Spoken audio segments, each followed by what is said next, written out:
Олай болса, 3 рет қол шапалақтап отырайықшы.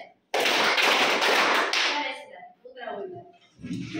Балалар бүгінгі сабақты адам ата-анадан естіп болып тумайды.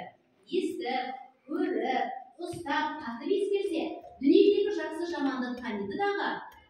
Сондайдан білгені, көргені көп болған адам ғана білімді болады деген Абай атамыздың қанат сөзімен бастаған жөн көріп отырмын. Олай болса, балалар, бізге Абай Құнанбаевтың қара сөздерін өтіп жүрміз, иә? Нешінші қара сөзін өттік? Абай Құнанбаевтың қандай өлеңдерін жатқа білдік? Жақсы. Олай болса, балалар, үй тапсырмасын пысықтау үшін мен сіздерге сұрақтар дайындап келдім. Олай болса, домино әдісі арқылы сұрақтарға жауап береміз. Ал бірінші сұраққа келе қойыңдаршы. Кім шығады? Ал Мирас келе қой. Дауыстап оқимыз.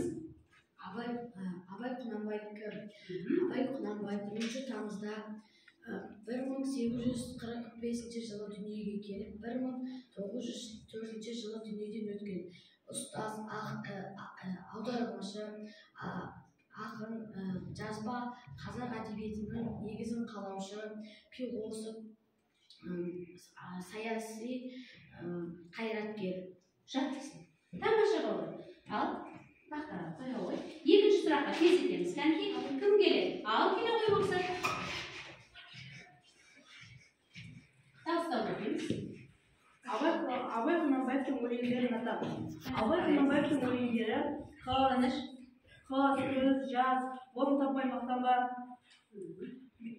Мен жазбаймын өлең ермек үшін. Жарайды, жақсы. Келесі. Келесі үшінші сұраққа келе қой. Дауыстап оқимыз. Абай Құнанбаевтың айтқан 5 асылсын ата. Талап, еңбек, герой, қанат, рахым ойлап қой 5 асылсын. Керемет. Бұл қайсы өлеңде айтылған? Жарайды. Тамаша. Келесі. 4-ші сұрағымызға кім шығар екен? Ал келе қой.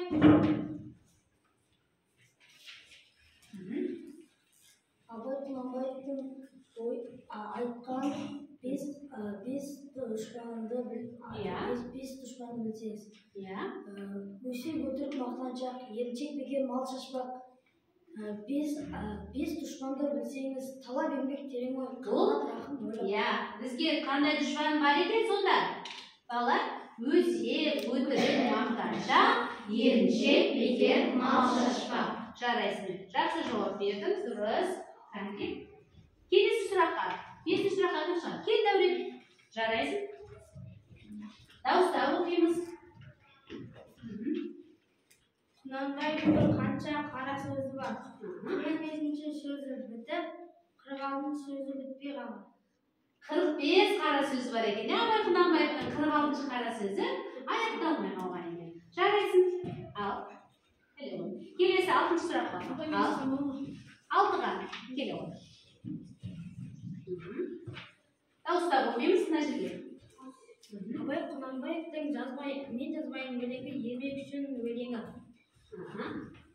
Түзу келіп қисақ қырынан қырын келмес, сыртын танып іс бітпес, сырын білмес, шу дегенде құлағын тосан сейде өскен соң бұндай сөзді бұрын көрмей.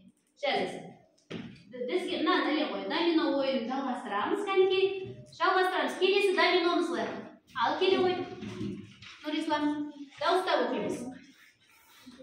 Абай Құнанбаевтың қара сөзі қанша тілге аударылған? 3 тілге аударылған. Дұрыс, қандай? Орыс, француз, қытай. Жарайсың. Балалар, есте шығармауымыз керек екен. Орыс, француз, қытай тілдеріне аударылған екен. Жарайсың. Келесі доминомызды алады. Кім екен? Келе ғой.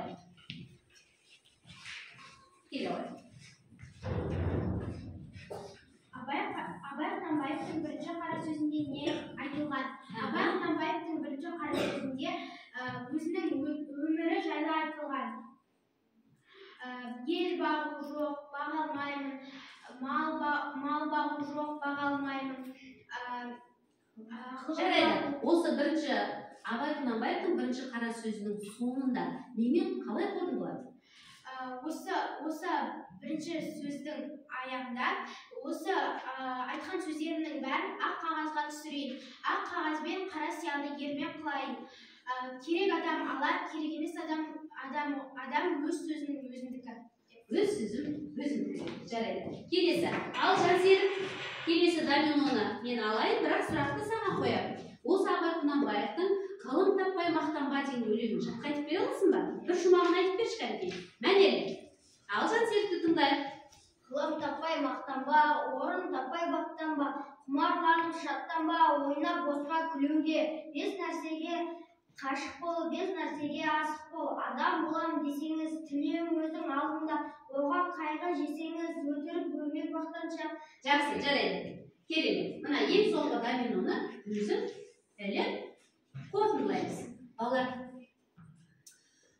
шынында да осы Абайдың бірінші қара сөзіндегі қорытынды ойды мен де жалғастырғым келіп отыр.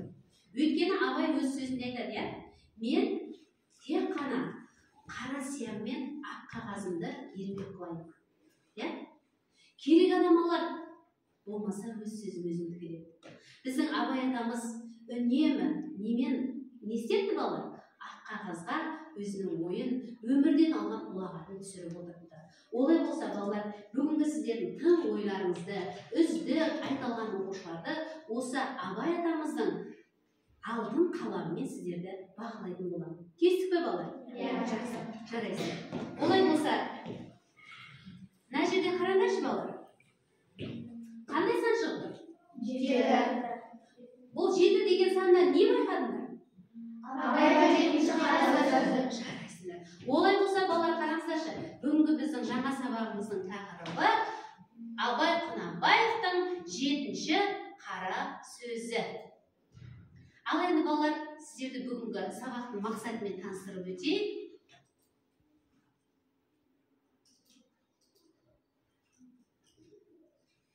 Қараңыздар, бүгінгі біздің сабақтың мақсаты әдеби шығармада көтерілген әлеуметтік қоғамдық мәселені идея арқылы түсіндіру.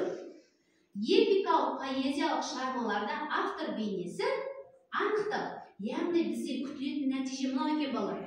Біз әдеби шығармадағы көтерілген әлеуметтік қоғамдық мәселені анықтап, автор бейнесі арқылы көрсетіп, дәлелдеп, өз ойымызды тұжырымдап, ой қалыптастыруымыз керек екен. Түсіндер ғой, иә, балалар? Олай болса, біз Абайдың 7-ші қара сөзін тыңдап көрейікші, балалар. Бала анадан туғанда екі түрлі мінезбен туады. Біреуі ішсем, жесем, ұйықтасам деп тұрады. Бұлар тәннің құбары. Бұлар болмаса, тән жанға қонақүй бола алмайды. Хан өзі өспей, қуат таппайды. Біреуі білсем екен деген керек. Не көрсе соған талпынып, шалтыр шұлтыр еткен болса, оған қысығып, аузына салып, дәмін татып қарап, тамағына, бетіне басып қарап, сырнай кердей болса, дауысқа ұмтылып, онан ер жетіңкірегенде ит үрсе де, мал шуласа да, біреу күтсе де, біреу жыласа да тұра жүгіріп, бұл немене? Бұл немене деп, бұл не бүйтеді? Бұл неге бүйтеді деп, көзі көрген, құлақ естігеннің бәрін сұрап, тыныштық көрмейді. Оның бәрі жан құмары. Білсем екен, көрсем екен, үйренсем екен деген. Дүниенің көрінген һәм көрінбеген сырын түгелдеп, ең болмаса денелеп білмесе, адамдықпен орны болмайды. Оны білмеген соң, ол жан адам жаны болмай, хайуан жаны болады. Әзелде Құдай тағала хайуанның жанынан адамның жанын ірі жаратқан. Сол әсерін көрсетіп жаратқаны. Сол қуат жетпеген, мый толмаған ессіз бала, күндегі ол немене, ол немене деп бір нәрсені сұрап, білсем екен дегенде, ұйқы тамақта есімізден шығып кететұғын құмарымызда. Ер жеткен соң ақылы кіргенде орнын тауып іздеді, кісісін тауып сұрадып, ғылым тапқандардың жолына неге салмай екенбіз? Сол өрістетіп, өрісімізді ұзартып, құмарланып жиған қазынамызды көбейтсек керек. Бұл жан. Ал жақсы. Балалар осы жерден тоқтата тұрамыз. Бізге не туралы айтылды дәл қазір? Иә, адам өмірге екі түрлі мінезбен келеді екен. Қандай? Бірінші қандай адамның мінезінде не бар екен? Біреуі тәннің қалауы болады екен, ал екінші жанның қалауы. Олай болса, балалар, біз ең бірінші тәннің қалауы, жанның қалауын анықтап алайық, кейіпкер арқылы анықтаймыз. Жарай ма? Сіздерге мына кейіпкерімізді берейін. Осы кейіпкерге сіздер жанның қалауын жазасыздар. Жанның қалауы, бірлік. Ал мына топ, сіздер тәннің қалауын жазасыздар. Жаза ғой. Бірлесе жұмыс жасаймыз.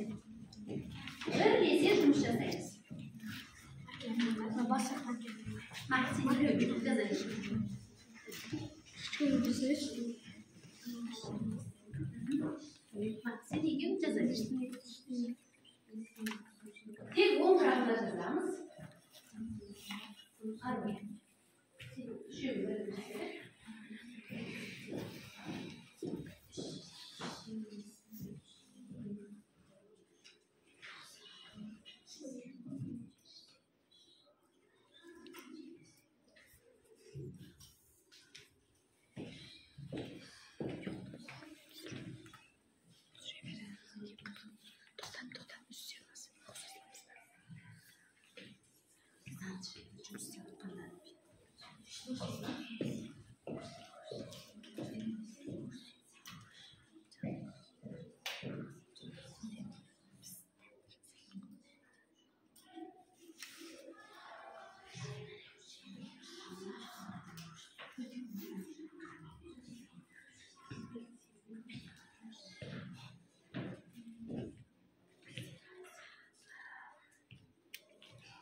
Hani balda жас болдық па?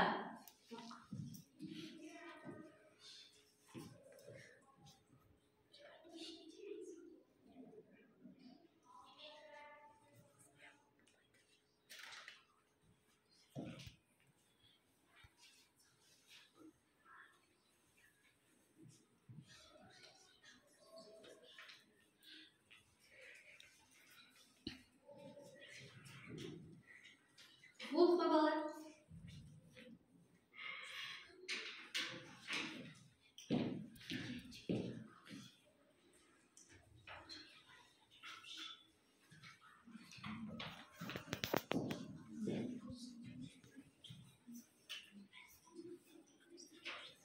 Кәні болған топ белгі береміз.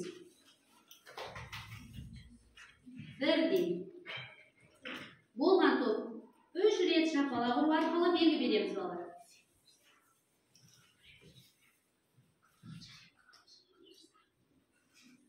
Қайсы?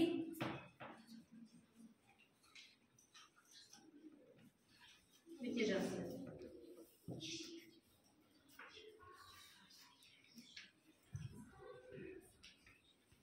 Қанday балалар болдық па? Кән белгі береміз.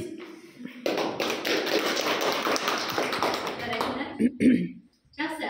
Екінші тапсырмаға көшпей тұрып, біздің бірінші үй тапсырмасын керемет жауап берген оқушыларымызға Абай атамыздың алтын қаламымен бағалағым деп отыр.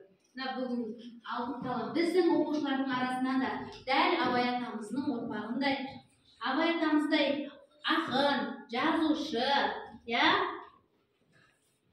біздің оқушылардың арасынан да шығуды біз тілектес етеміз, Кім еді тағы? Жақсы. Ең бірінші балалар, тәннің қалауынан бастаса қалай болады? Тәннің қалауы. Айта ғой. Біз тәннің қалауына Оң қарайдан суретті. Біз тәннің қалауына ішсем, десем, ұйықтасам дегендерді тұтамыз. Тәннің қалауы ол жалқау секілді, ішіп жеп, ұйықтап, ештеңе істемей, демалып, ойнақсып қана келіп тұрады. Тағы да тобымыздан қосатындар бар ма? Иә. Бізге ішсек, және де қыдырсақ, демалсақ, ештеңе істемесек, емшектік, осы сөздердің барлығы тәннің қалауына жатады. Иә, тағы да не қосар еді? Ал, қарабай, Біз де оңғаратамыз. еш нәрсеге бас қатырмасақ, ойнасақ, тек қана еңбек етпесек. Жақсы. Осы Абай Құнанбаев жалқаулықты, тәннің құмарлығын тағы да қай сөздің кезінен байқайсыздар? Ғылым таппай мақтанба. Иә, ғылым таппай мақтанба деген өлеңі қалай айтылған екен, Ерасыл? Айта қойшы. Ғылым таппай еріншектік, өсек айту, еріншектік, ақымақтық, жалқаулық, бұл тәннің қалауы, тәннің құмары деп қарастырған екен. Бұл қалауы адамның мінезінде қалыптасады екен. Ал жалғас, қосарың бар ма? Бұл тәннің қалауы тек қана жатып ішіп жалқау болу, тек қана бұл өсек өтіп мақтаншақ дегендерді өз орнымен қолдану керек. Жарайды, жақсы. Отыра ғой. Мына топта мені көңіліме қонған тек қана екі құнды пікірді ғана алып отырмын. Балалар, соңында осы қызыл белгі қанша топта көбірек алатын болсақ, сол топты біз бүгінгі жеңімпазымыз деп жариялаймыз. Ал жан қалауына кезек берейік. Ал айта ғой.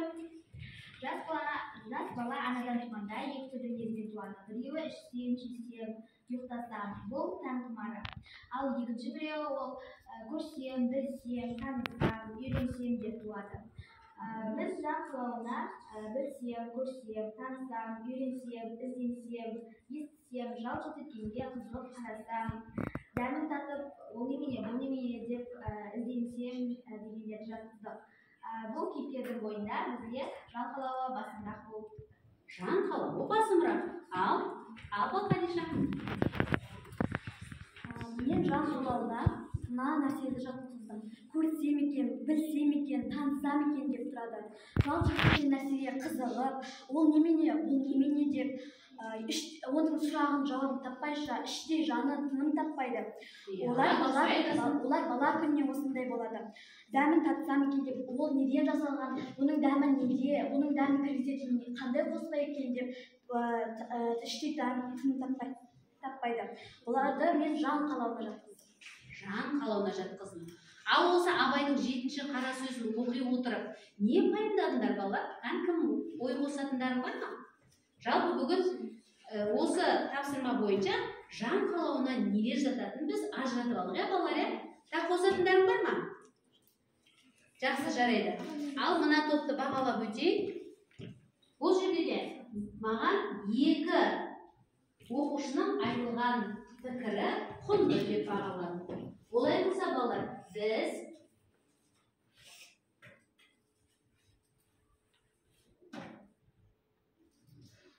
жалғастырып тыңдап көрейікші.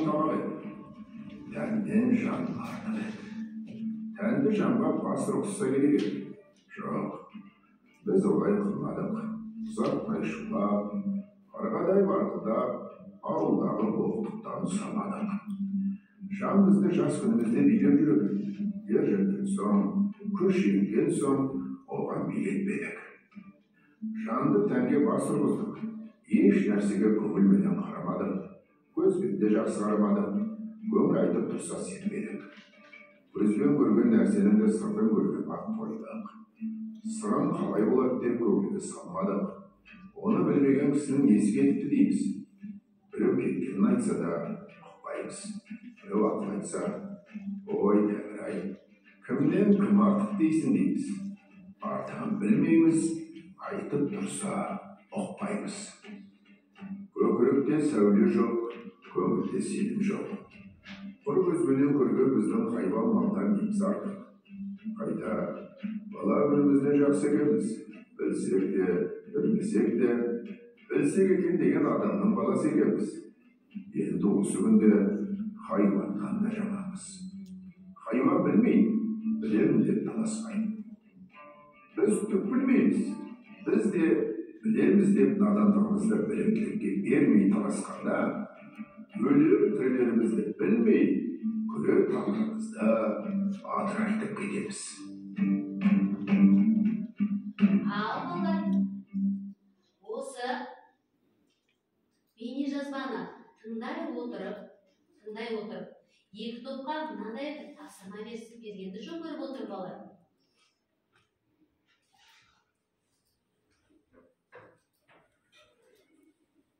Үздік ой, құнды пікір стратегиясы бойынша балалар, сіздер жан қалауы және тәннің қалауы тобы деп алып отырмын. Жан қалауы сіздер не себепті бала күнімізде жақсы екенбіз дейді. Осы сұрақ аясында жұмыс жасаймыз. Ал сіздер тәннің қалауы абай неліктен көкіректе сәуле жоқ, көңілде сенім жоқ. Құр көзбен көрген біздің хайуан малдан неміз артық. Сіздер осы сұрақ аясында жұмыс жасаймыз. Қайке топпен жұмыс жасап, осы бойынша ой толғап, үздік ой, құнды пікірді ортаға саламыз балалар.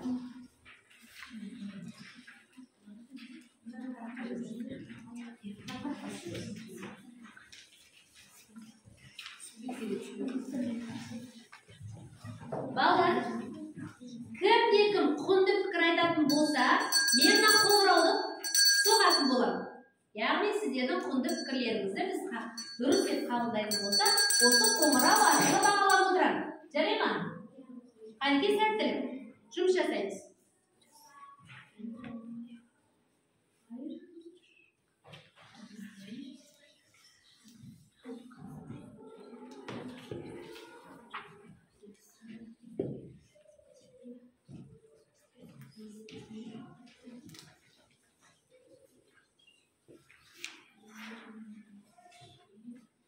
Үздік ой, құнды пікірлеріңізді ортаға салатын болыңыздар балалар. Енді сөйлейміз. Әдебиет деген сөз өнер балалар. Сөзбен көмкеріп жеткізе білу керек. Осы Абай атамыздың 7-ші қара сөзін оқып отырып, қандай ой түйдім, қандай үздік ойды өзіңізге алдым, қандай пікірді ортаға салғым келеді.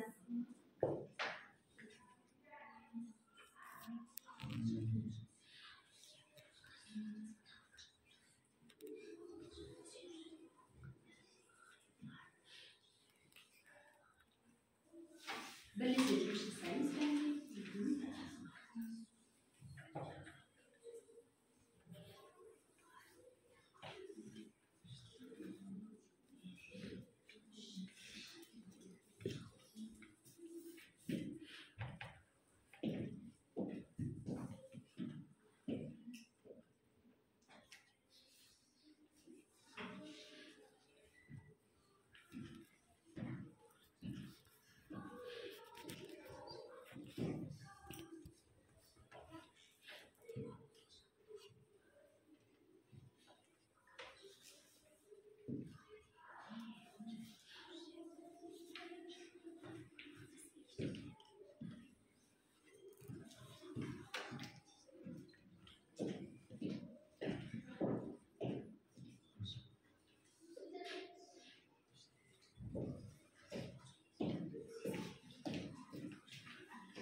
Кәнекей балалар, жақында дайындедік па?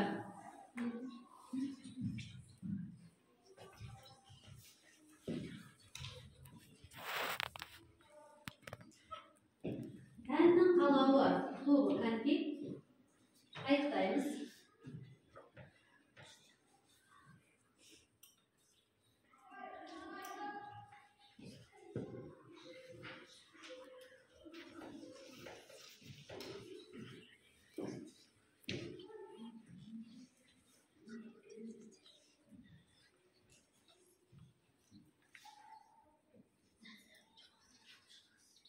Kan балалар аяқтаймыз.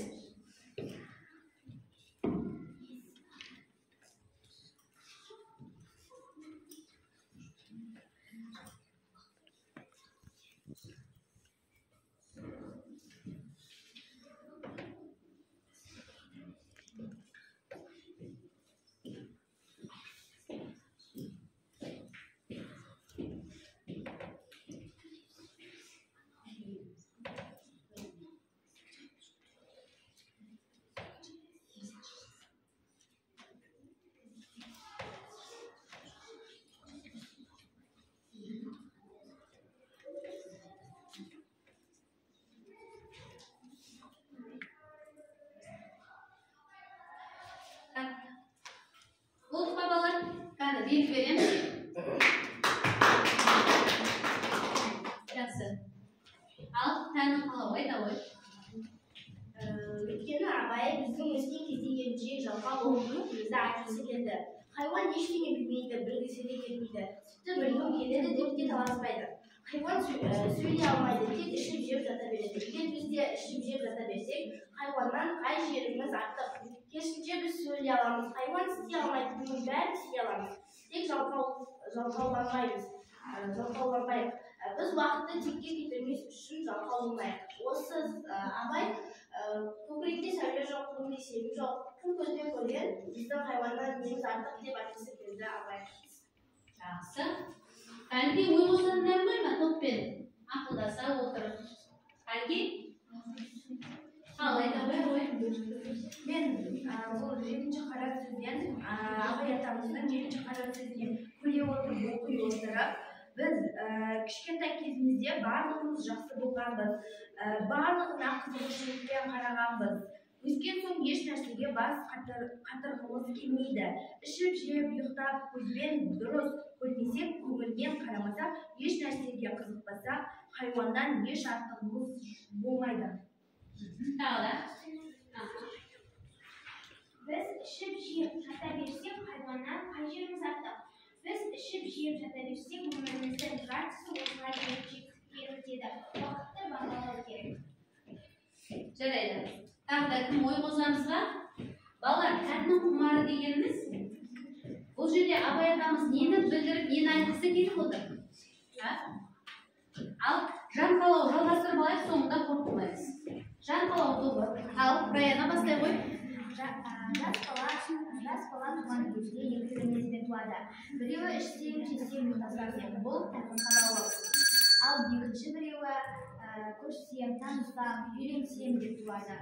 Кез келген көрген затқа қызығып, жалғыз еткенді көріп, танып, егер сырнай ене болып жатса, бұл менің дауысы деген сияқты ойлар болады. Біз бала кезімізде әр нәрсеге қызығып, танып білуге ұмтыламыз. Ешқандай қиындық көрмейміз. Ал ер жеткен сайын бізде тәннің қалауы басымырақ болып, бұл жан қалауы төмендеп кетеді. Біз керісінше осы жанның қалауы мен тәннің қалауын бірдей ұстауымыз керек. Тіпті керек болса, жанның қалауын жоғары ұстауға да тырысуымыз керек. Тырысуымыз керек екен.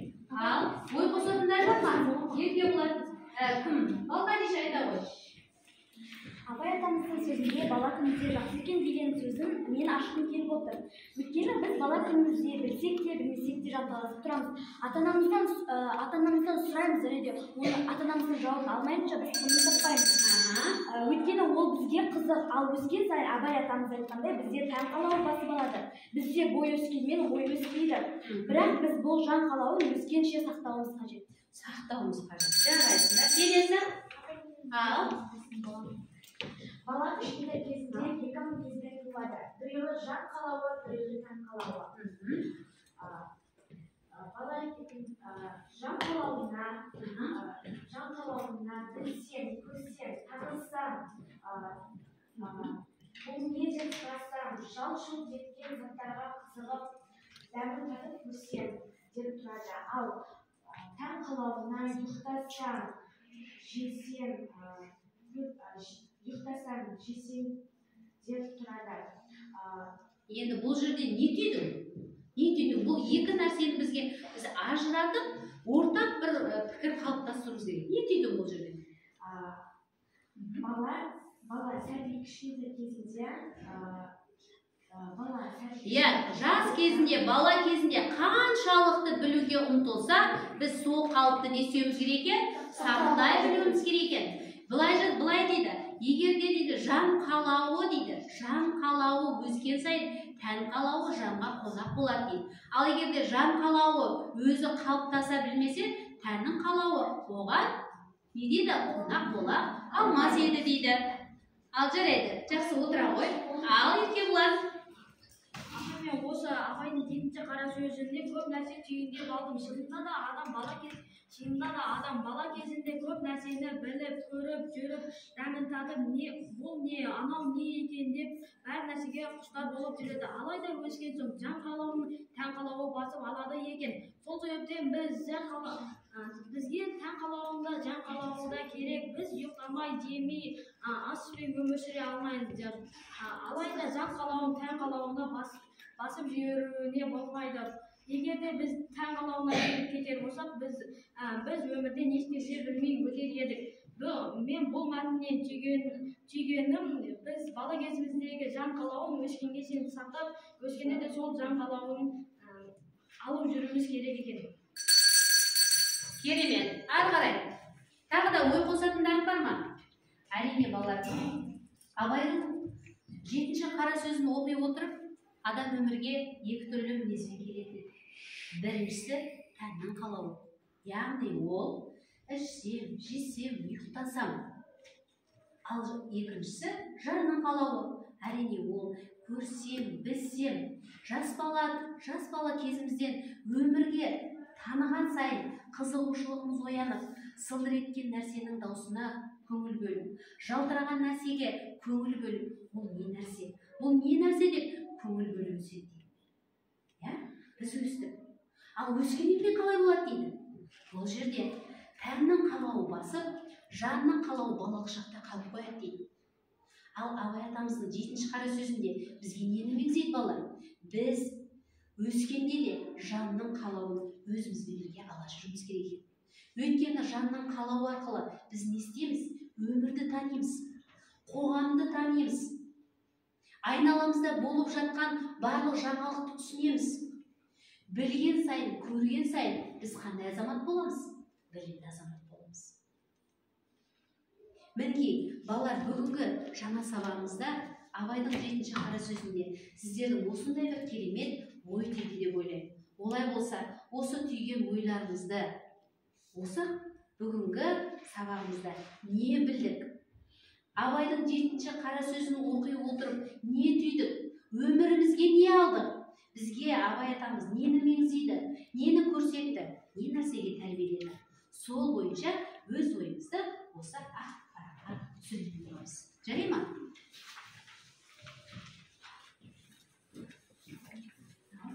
Жұппен жұмыс жасай береміз. Жұппен екеу жасай береміз. Ақылдаса отырып, оң бетіне жазамыз. Оң бетіне жазамыз. Яғни бұл Абай және мен деп алып балалар. Абай және мен. Яғни бізге бар ма? Жетті ма? Екеу жетті ма?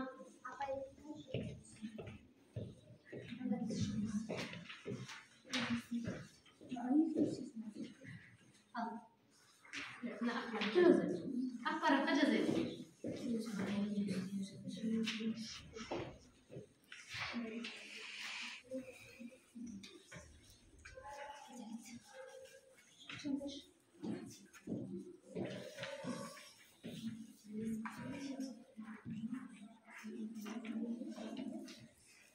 абай және мен деген айдар бойынша сіздердің танымдық деңгейіңізден қаншалықты екенін байқайтын боламыз. Олай болса, бүгінгі сабақта не алдық? Толық жазамыз, асықпаймыз. Абай атамыздың 7-ші қара сөзін оқи отырып, өзімізге алған әсеріміз, бүгінгі сабақтан алған әсеріміз, ойымыз, пікірімізді осы ақпаратқа түсіретін боламыз балалар.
Ақпаратқа жаза беріңіздер.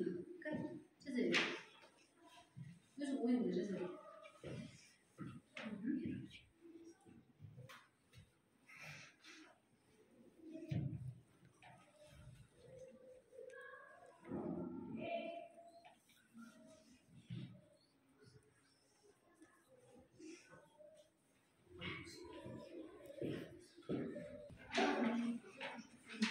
Алған. Бәріміз қараймыз.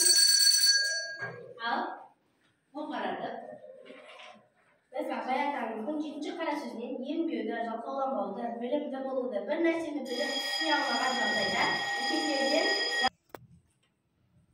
Біз абай атамыздың 7-ші қара сөзінен ембеуді, жалқауланбауды, білімді болуды, бір нәрсені біліп түсіне алмаған жағдайда үлкендерден сұрап білуіміз қажет. Ол не, бұл не, анау немене деп сұрау арқылы біз айналамызды түгел тануымыз керек. Біз бәрін білуге лайықпыз. Біз бәрін біліп тырысуымыз керек. Айналадағы барлық нәрсеге қызығып, оның қалай неден жасалғанын, тәтті тағам болса оның қалай жасалғанын, не қосылғанын анықтап, егер дауысы шығатын аспаптар болса оның даусына ұмтылып үйренуіміз қажет. Керемет, жарайсың. Ал Райна. Абай атамыздың 7-ші қара сөзін оқи отырып мен мынандай ой түйдім. Адам ата-анадан есі болып тумайды. Ол айналасын танып, біліп, көру арқылы, үйрену арқылы өседі.